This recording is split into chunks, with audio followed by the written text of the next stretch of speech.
Hello and welcome to GaiaCast, a spoiler-filled deep dive podcast into the world of Horizon from the team here at Guerrilla. We're looking forward to diving into the lore, hearing some behind-the-scenes anecdotes, and maybe even learning some new things. Our first series of episodes will be focusing on Horizon Zero Dawn, the first installment of the Horizon series, which we launched in 2017. I'm Shantae, and I'm joined by my co-host, Anna. How are you feeling about today's episode, Anna? I'm really looking forward to it. And today we're also joined by Ben, who you may have seen in our previous episode. Please introduce yourself in case they didn't listen to the first one. Yeah, Ben McCaw, narrative director here at Guerrilla, and I was the lead writer on Horizon Zero Dawn. This episode, we're exploring the catastrophic events of the 21st century, which the planet is still recovering from over a millennia later. How did one tumultuous century full of greed and desperation both doom the globe and also give them another chance? I already feel we're going to go deep into the lore hole today, and I'm looking forward to it. So let's get started. Great.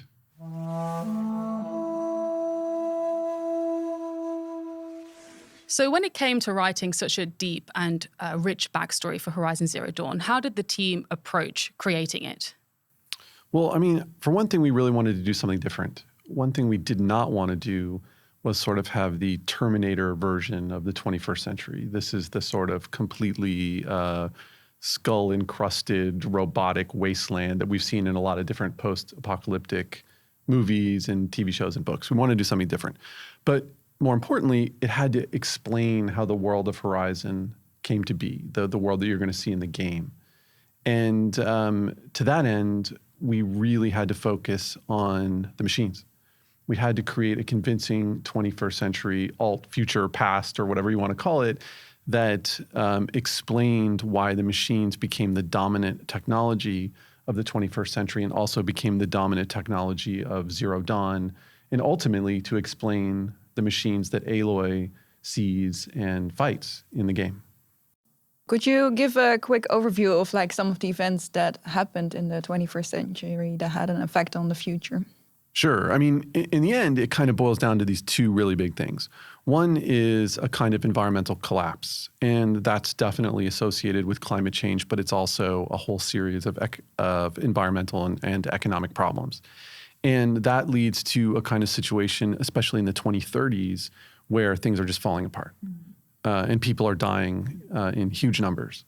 And then there's this period that we call the clawback. It starts in the 2040s, and largely through machine technology that Faro Automated Solutions and Elizabeth Sobek play a big role in, there is kind of this environmental remediation, this kind of coming back from the brink of complete collapse. Yeah. The other huge development in the 21st century that relates directly to the game and all the things you see in the game is the dominance of machine technology. So it starts with the clawback, but then it pivots into military machines. And this becomes a huge feature in our view of the 2050s and 2060s, where corporations basically control fleets of machines and are using them competitively to acquire resources. Yeah. And so those two things really are the biggest factors in our view of the 21st century, the environmental collapse, the clawback, those things together, and then the rise of a kind of militarized, automated world. And speaking of the clawback decade, it's something that I'm actually particularly interested in. It sounds like just a really cool piece of lore. Why did Ted Faro go about creating that environmentally friendly line of robots? Well, the one thing you can always be sure of with Ted Faro is that there's greed involved, right? So Ted is someone who knows how to spot the best possible business opportunity. And when the world is kind of falling apart in the late 2020s and the early 2030s and throughout the 2030s, it becomes clear that corporations have a lot of things that they need to do in order to be part of the market to save the world. And he quickly gloms onto that, where he knows that they need to start building machines that can service that need. And that's really also where Elizabeth Sobek comes in, because she's this brilliant young scientist that kind of comes into his company. She's got a lot of ideas and proposals about that. And he's like, great, this is great, because we can simultaneously kind of have this PR situation where we're helping to save the world, but also making tons of money in the process. And that's always at the forefront of his mind. Are you saying that he wasn't particularly interested in saving the world, or was he more focused on the money side of it? I think in the 2030s, if Ted Faro thought that he could become the most powerful man in the world by selling pizza, that's what he would have done, right? Like that's his personality. But it happens to coincide with something that does do good for the world. And that's all the better for him because when it succeeds or largely succeeds, he's perfectly happy to take the credit. And we have, kind of data points where he's literally called, I kind of used to think of this in terms of like the sort of Time magazine's person of the year, but he becomes sort of like the guy who saved the world in the media. And that's sort of ridiculous in a way, because obviously that's not something one person could do, but his company does play a huge role in it. Yeah. So what was the purpose of the naysay doom cult and Harriet Choi, and how did they impact the events throughout the rest of the 21st century? So one of the things we wanted to do with the backstory is just make sure we constantly were on point in terms of how machines became the dominant technology, not just for the 21st century, but for Zero Dawn. Mm-hmm. And so for people that this is a pretty obscure lore point, but like for people that don't know what naysay doom is, it is a group, one could call them a death cult or maybe a terrorist group, that unleashes a kind of genetic virus on a bunch of world capitals in the 2030s, I think in 2039. And this kills millions of people, but the effect that it has is a lot of regulation and clamping down on genetic testing. So another similar event that we have in the backstory is an event that happens shortly thereafter in 2041 in Indonesia, where there is a nanotech accident. And what happens there is a kind of replication error with nanotech starts giving people respiratory infections. And this ultimately infects thousands and thousands of people.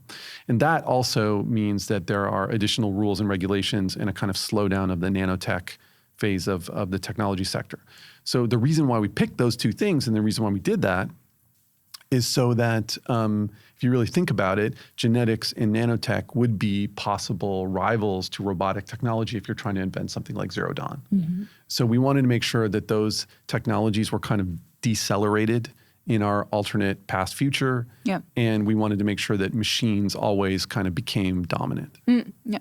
So they definitely achieved their goal, the naysay doom cult, in preventing genetic testing. Well, I mean, I think I always imagined a little bit that their goal is a little bit more like about anarchy, right? That like they don't have such a specific complaint, but they're actually seeing the world as ending and they're going to kind of help it along. Yeah. The thing is, obviously, genetics and nanotech are involved in Zero Dawn later on anyway. So you can actually see some of the machines when you're playing the game have this kind of nanotech, like especially with the biomass conversion technology. Or also, I always kind of imagine that like the behemoth machines that when they're using that sort of gravity tech, that there's some sort of nanotech involved there. So it's not like it's absent. And same with genetics. I mean, clearly genetics are involved with like the Eleuthia project, right? So it isn't just that those things are gone. It's just that machines sort of like became more dominant.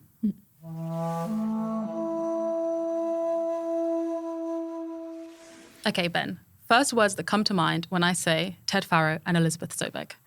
Yeah, I mean, I think it's life and death, right? So like Elizabeth definitely represents, the kind of possibilities of life and the saving of life and the sort of moral and ethical sacrifices you have to make to do that. And Ted represents, greed and narcissism taken to the most like destructive possible level, which is death. So, when I think of the two of them, that's really the kind of dichotomy of what they represent in the game. They're people, they're characters, but in a sort of symbolic way, that's what the two of them are. And going off of that, Elizabeth's Miriam technology soon became the global leader for green robots. Before she was working on Project Zero Dawn, what were her intentions in the Horizon universe? What were her life goals? Well, I think this is touched upon at the very end of the game, when you get that kind of her reminiscing about her own mother and this moment in her past where her mother kind of pointed out that everything you need to do is in the service of life. And Elizabeth never forgets that. And when she's working for Faro, it seems like that's part of the goal, right? Yeah. I mean, regardless of what she may think of Ted Faro or other executives at Faro or whatever else they're doing in other markets, her feeling is that she's helping and that the world is becoming a better place because of her efforts and because of the company's efforts. And that's undeniably true up until 2050 or so, or maybe a little bit before. But they play a huge role in the clawback of sort of environmental collapse. But when Ted Faro kind of pivots his company to military technology, she's out, right? That creates a kind of blow up between them and something they never really get over, because that's, the service of death. Yeah.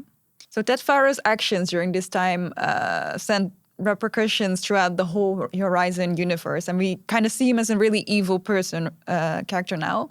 But what was he like before everything? Like, what were his motivations?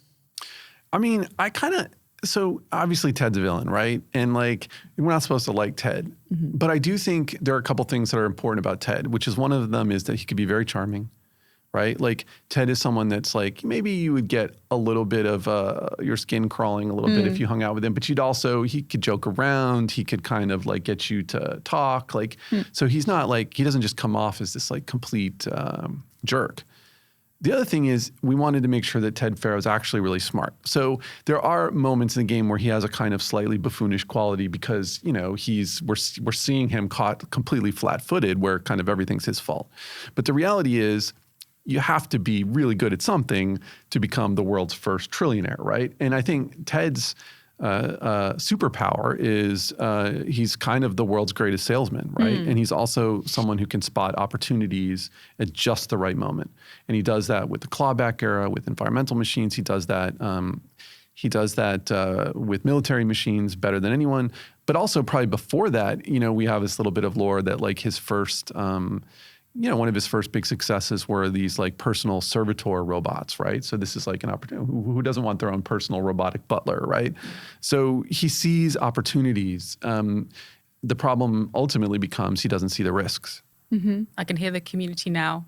They're going to be on that subreddit talking about how you like Ted Faro. I stand up for all the villains. It's like, they're fun to write. Ted's fun to write for sure because he's kind of loathsome. I mean, that's part of what makes him fun. But, even a character like Helis is fun to write in a certain sense, course, right? Yeah. So I'll stand up for the antagonists a little bit. Yeah.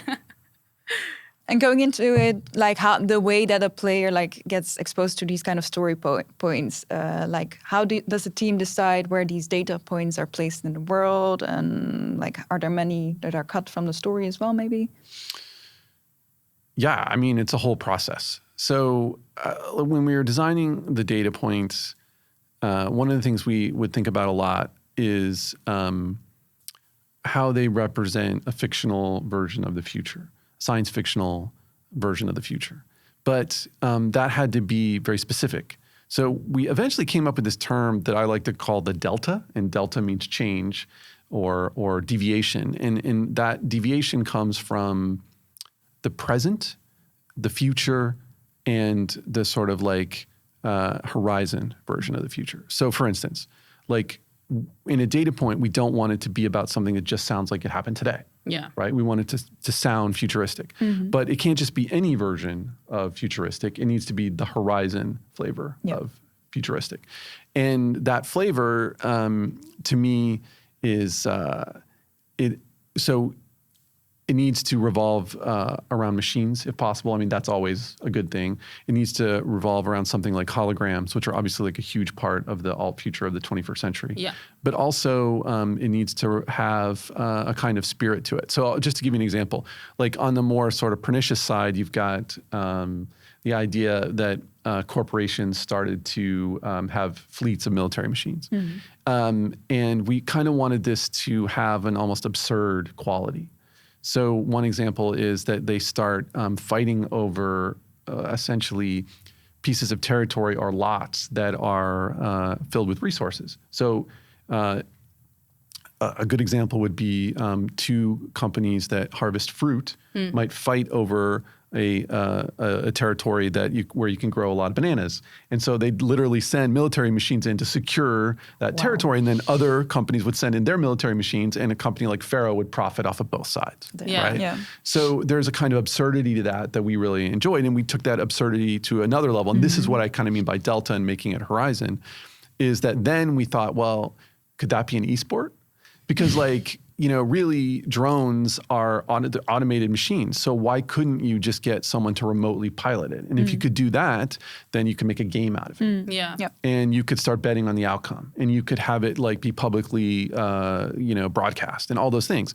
So that is where, okay, that feels like Horizon. That feels like it's got just the right mix of history and corporate warfare, but also a little bit of a sense of humor, to a point. It's also kind of tragic. It's kind of tragic in a way. And then the other thing we wanted to do with the data points was to make sure that there is some emotional heft to some of them. So in those things that I just mentioned, like machines and holograms and things like that, there's if you really look in there, there's a story of someone's first love. Yeah. Or there's a story of someone saying goodbye to a loved one. Yeah. And those are things that we really wanted. The human element. The human element, and also we wanted to make that Horizon because one of the key themes of Horizon is that love is passed down through generations. Yeah. That it isn't just about a science fictional world that was destroyed. Something survived, and it's not just a seed of life. It's a seed of human emotion. And this is the connection between Elizabeth Sobeck and Aloy, but also that how Aloy and other people carry that into the tribal world. Yeah. And going back to Elizabeth and Ted, do you think the Pharaoh plague would have been prevented had Elizabeth stayed at Pharaoh Automated Solutions? Or do you think that was kind of an inevitable outcome, even if it wasn't Ted that led to the plague? I mean, I think in the Horizon universe, it's an inevitable outcome. Yeah. So for a couple of reasons. One, Elizabeth never would have stayed. There's no way that even if Ted had not pivoted to these sort of military machines, sooner or later he would have done something sleazy that would have really turned her off, right? Yeah. Where she's like, I can't handle this guy anymore, right? Yeah. So that's one thing. And then another thing is the kind of apocalypse that we have. So this we kind of took from some futurist thinking that's going on today about AI, which is that I don't know how many scholars or technologists really believe that there's some kind of Skynet AI apocalypse coming where, something there'll be a singularity and an AI achieves sentience. I mean, it's possible, I guess, but that's not sometimes the dominant fear. The dominant fear is this idea of runaway AI, which is a repeatable process that simply won't stop. Right? It's a glitch that simply makes something that makes widgets make too many widgets, right? And that's our apocalypse. And, I mean, is that realistic? Is that possible? I think so. I hope not, but it seems like it is feasible. Possible. Yeah. Yeah.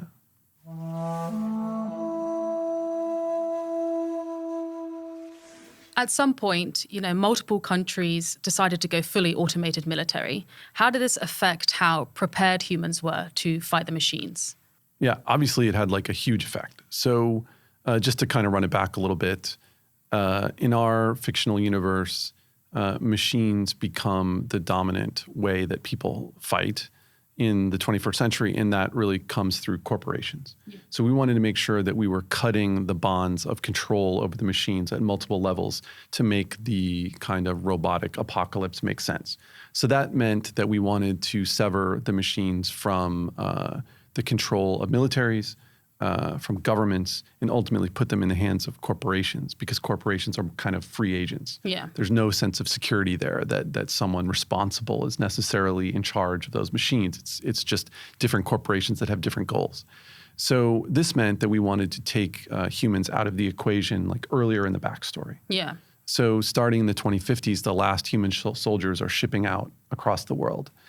And there's a lot of good elements to that, because it means that fewer lives are being lost when there are these kind of corporate conflicts, right? Yeah. It's machines versus machines. So it's not like a lot of people objected to this at first, although of course there would have been some that saw the dangers. Yeah. So when the glitch happens and one of the Pharaoh robot swarms goes out of control, it catches humans completely flat-footed in terms of their ability to fight back. And it creates a lot of cool stories because it's like they have to figure out what to do. They have to kind of like get military programs back up and running again. They have to just learn how to fight extremely dangerous machines with less, right? Just less of everything. Yeah. And also, it just had some cool elements. Like we were able to come up with this idea that there was units that were drafted back in. And that's like the Reckon Recalls, which is one of the military units that winds up fighting the machines in our fictional war, which is like they were soldiers, right, that have been out of commission for years and then are brought back to fight these machines. Yeah. It's very understandable why humans, agree to kind of like not be in the military anymore. There's no reason for it. And as you said, if you don't need the human sacrifice, why would you even want to follow through with it? You will always choose to be out of the equation. Yeah, and I mean, this has obvious parallels to things that are going on today, right? Like we're at the brink of this decision point a little bit. Yeah. And, I just hope that the people that are ultimately making those decisions are thinking about the consequences. Mm-hmm. Yeah, and humanity had a last blip of hope in the form of Zenith and their ship, the Odyssey. But we discovered through Elizabeth that this was destroyed. How did this affect the people, the characters that were still on Earth back then? Well, I mean, for us, it just kind of made sense that you would have this multiple effort, right? Like, obviously, there's so much effort going into Zero Dawn, but it's a big world, even if it's being destroyed. Yeah. And somebody else was going to try something, right? And so getting off planet, kind of makes a lot of sense. And we love the idea that some of the world's billionaires were going to try to kind of like get off the sinking ship. See ya. Yeah. I mean, that just feels very, 21st century. But I think, as far as like Zero Dawn is concerned and the people that were working on it, nobody would have wanted that to fail, even if it was all billionaires, because it's kind of like, well, that's, we don't know that what we're doing is going to succeed. So let's hope humanity survives in some form. At the same time, there also would have been some rivalries. The two factions, Zero Dawn and Zenith, they trade some technologies. And I think they're both trying to get the better out of the other with that a little bit.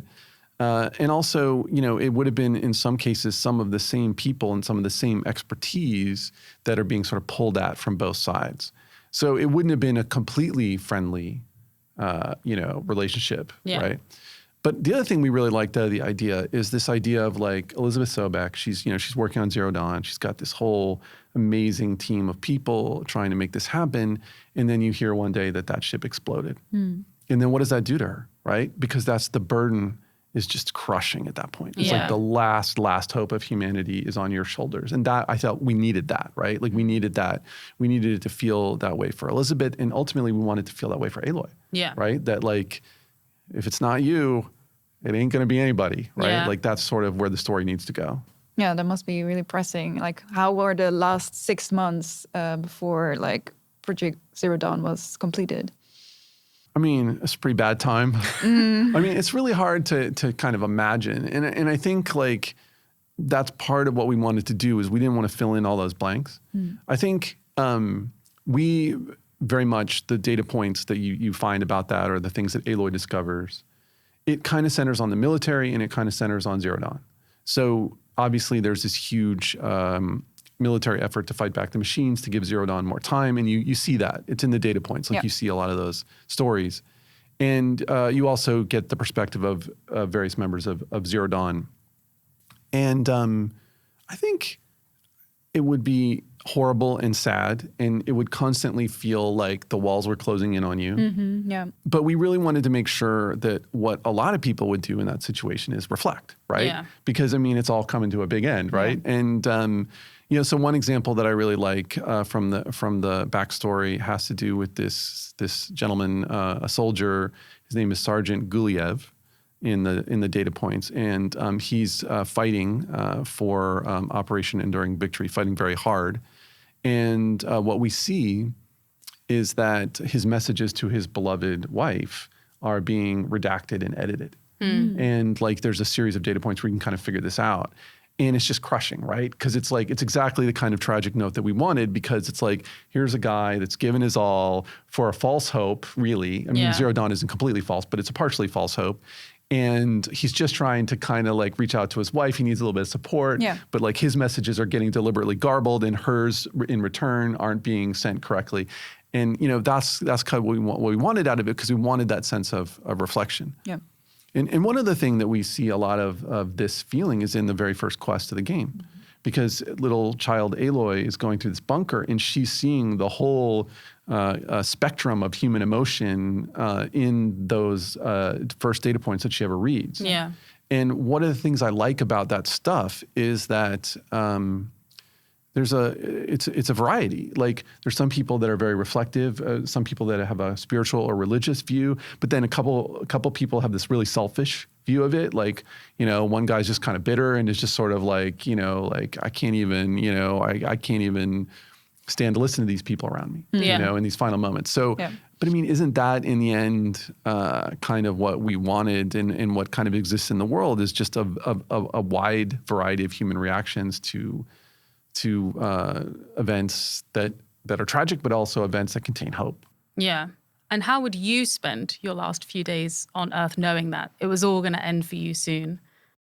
You know, giving that a little thought, I'd probably go through my video game backlog. Oh, yeah. Just try to play some games. As many as possible. As many as possible. It's a pretty big backlog, you know.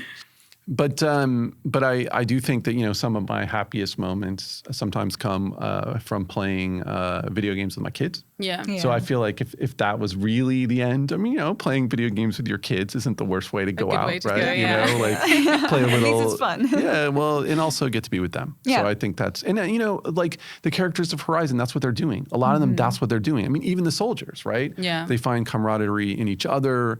And they write home, and they just try to imagine that their loved ones are in a better spot than they are. And isn't that what you would do? I mean, yeah. Definitely. So we're closing out this episode now, but we hope you have enjoyed joining us for this dive into the 21st century. Thank you to Ben for joining us today. How did you find this episode?